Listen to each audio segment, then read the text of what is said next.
Good morning.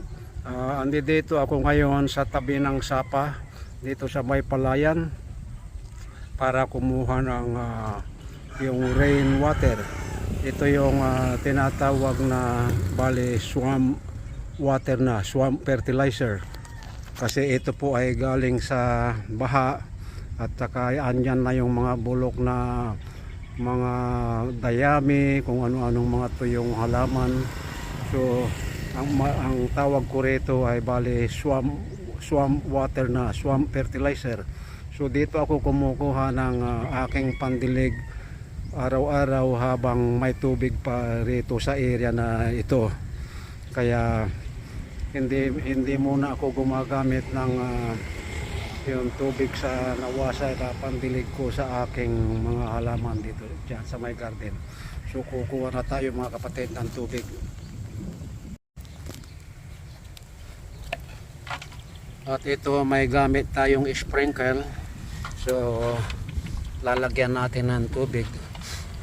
Ito ay ginagamit ko araw-araw na pandilig gaya ng sinabi ko. Dahil ngayon ay magta-transplant ako ng iba-ibang klase ng halaman uli.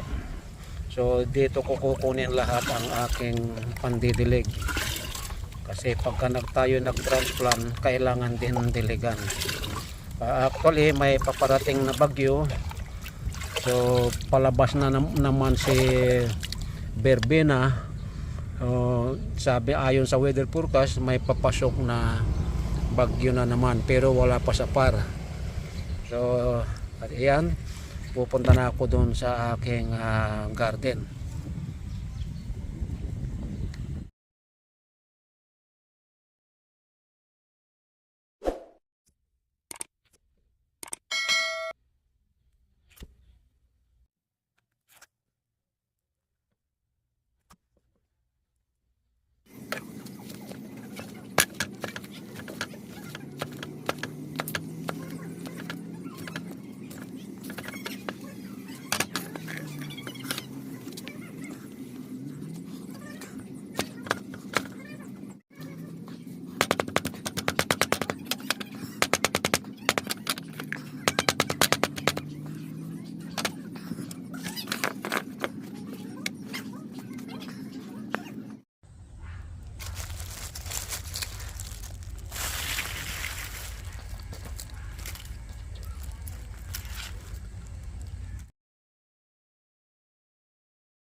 Kailangan durugin ang eggshell sa biyat ng itlog.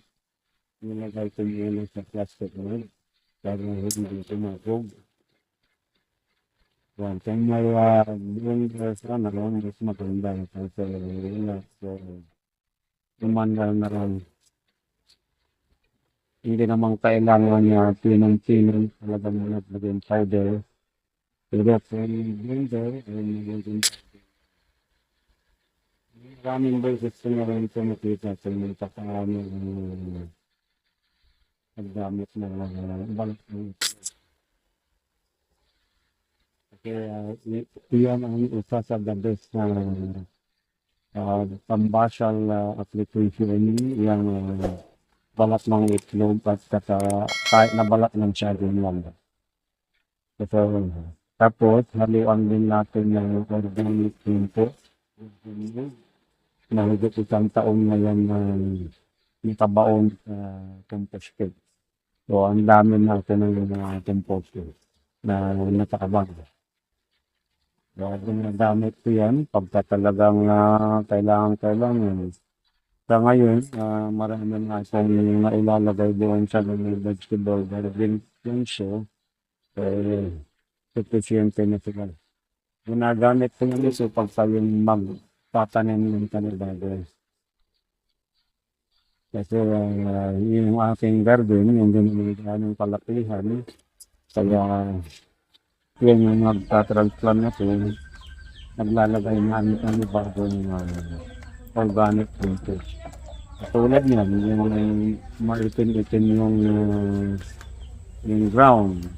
So, lamang ang dyan, yung organic compost. Halo na rin yung organic compost na yan. May dahon ng malik. Magdarasan yung mga vegetable, damo, palat ng saging, taha ng saging, dahon ng saging.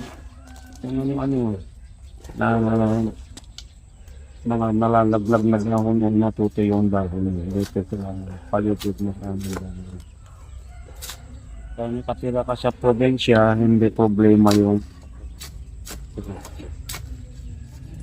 tapos, ngayon malaki ang tipid ko dahil hindi na gumagamit ng nawasa na water.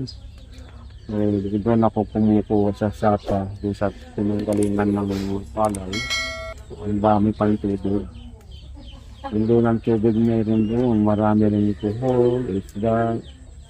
Kaya hindi lang mga isang buwan pa na malilibre ako sa tubig. Kung panggilid yung kabarko. So, ayan. Ito nga palang isinatanin ko, ito yung long grain hot pepper. Yung pagkaban. Pero, hindi na kailangan na masyadong madalang. Dito na kasi yung rooms na pagkapaminto, halos po na lahat. Dito na parehas din na yung paper yan. Yan. Ito yan din. Pinagpapan ko, dahil mainam lang yun. Maraming harvest. Talagang marami. Selling kami kayo sa mga kapitbahay. Pero yung iba walang garden at kami kaya kami kami hinihingi sila huwag magmaramot sa kapitbahay.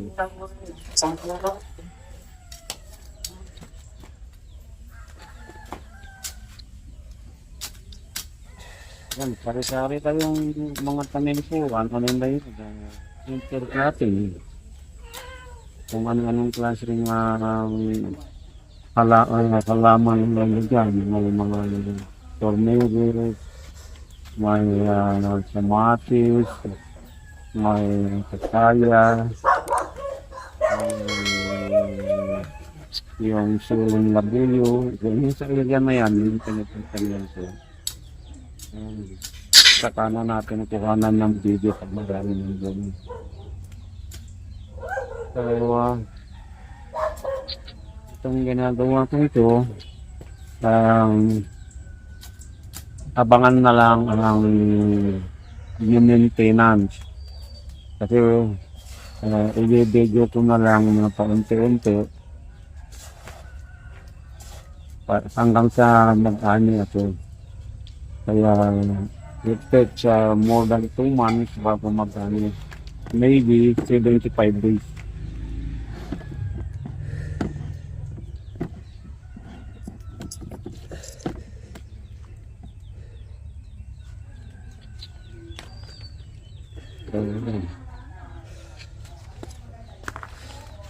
Itong itinatransplant ko na sili, yan ay nabili ko lang dyan sa garden center doon sa bayan. Kasi kung magpupunla pa ako, maghihintay pa ako ng 25 days. Hindi nga ako nakapagpunla nung nakaraan dahil wala akong nabiling seeds. So, alam nyo na, nagbagyo na yung parang buwan. Yan ang may paglalagyan. Bali, yung itinatransplant ko, siyam na puno lang yun. Pag namumalahat yan, sobra-sobra lang sa amin. Isang makakarating yan. Kasi talaga hinilig ko ang gardening kahit saan ko nakarating ngayon sa Canada. Ang gaganda ng mga tanim ko rin. Dito, yung kamatis ko rito, pagka yung namoy naman, pinipulot mo ng dahon, nababantot ko ba yung gano'n. Kasulay naman din. Sa klima yata, pagka yung sobra na init. Kaya siguro sa natin. So, ayan, naidilig na natin yung swamp water. So, sa baha. Kaya kumbaga, fertile na fertile yan sa nandito.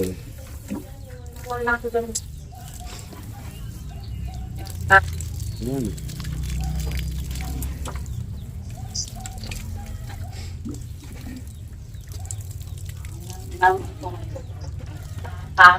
Nagaw araw, mga 6 to 8 sprinkler ang nagagamit ng tubig.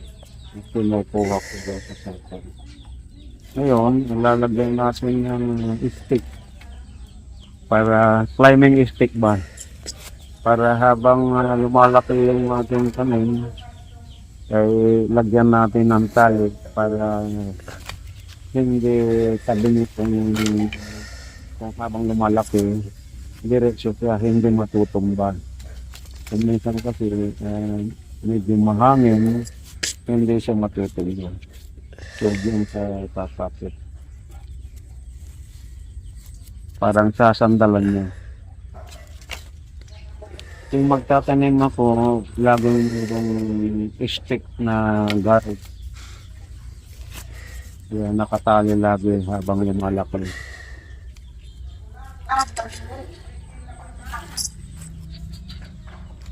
Ayan.